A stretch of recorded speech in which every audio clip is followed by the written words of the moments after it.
So what I'm doing is documenting the evolution of the rail for the Rogers Dynasonic snare. Originally, the snare wires, in order to accommodate, I can either buy the Rogers snare wires, or I have to use something like Ludwig wires and have to drill a small hole here in order to accommodate the screw. Those of you who have the Rogers rail understand that the screw is the only way that sort of makes it fit onto the rail itself. But I found another way to do this. So over here, I went to Home Depot and I bought this thing called the mirror hanging kit by Everbuilt, and there's a lot of components in here. This one seems to work really well with just drums in general. I've been using this to attach the DW three-way snare butt onto Ludwig Superphonics and such. It works really well for that. And I just wanted to show you that there's this one particular bracket that's in there that looks like this, right? So you put the screw here and basically do this. That way it accommodates the Puresound, it accommodates the Ludwig, whatever the modern ones, right? So you just slip it onto this side here like this. It goes in. As you can see, it fits very nicely. On the other end, what I did was one of the other hangers had something that looks like this.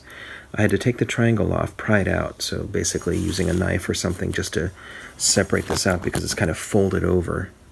If you can see that, the metal's folded over the triangle. So you have to split that out and remove the triangle to just leave the little metal flat sheet metal piece. But that goes right here. All right, and then you put the screw through, tighten it up, not too tight because you want to make sure this is flat. And then this goes into the knob over here. And by adjusting this, you can allow the wires to actually be brought up to tension. So this is a fairly good solution here to try to get Puresound or any other snare wires to work with the Rogers setup. And it's relatively easy. You just remove one screw here, open up the little, spread out this little piece here, the sheet metal, and then remove this side, and then this side just comes off very easily. So it seems to work reasonably well so far. I have to put it on the snare to see how it sounds. I'm hoping for the best, but this is a possible solution for Rogers owners who have the rail and want to use other types of snare wires from other companies. From the side view, this is what we get.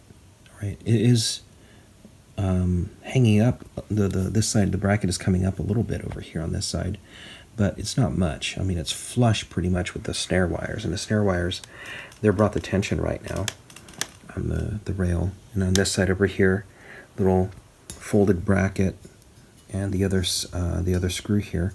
This is slightly below, as far as I can tell, slightly below the end of the snare wires over here. So this is not going to get shoved into the snare head at all. So it seems to be okay for the moment. I'll have to test it out and see. And hopefully it'll sound okay. All right, so I put the snare rail in finally.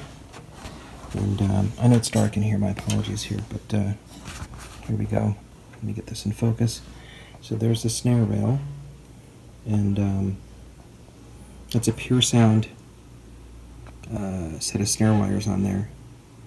It's regular, I think it's like a 20 wire Puresound Pro, I think it is.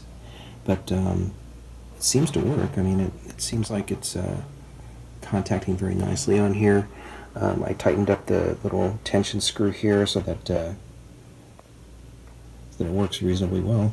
Here, let me go ahead and just tap on it. It's really late here, so I can't play too loud, but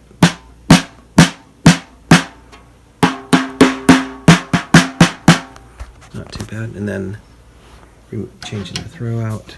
Okay, so engaged, disengaged.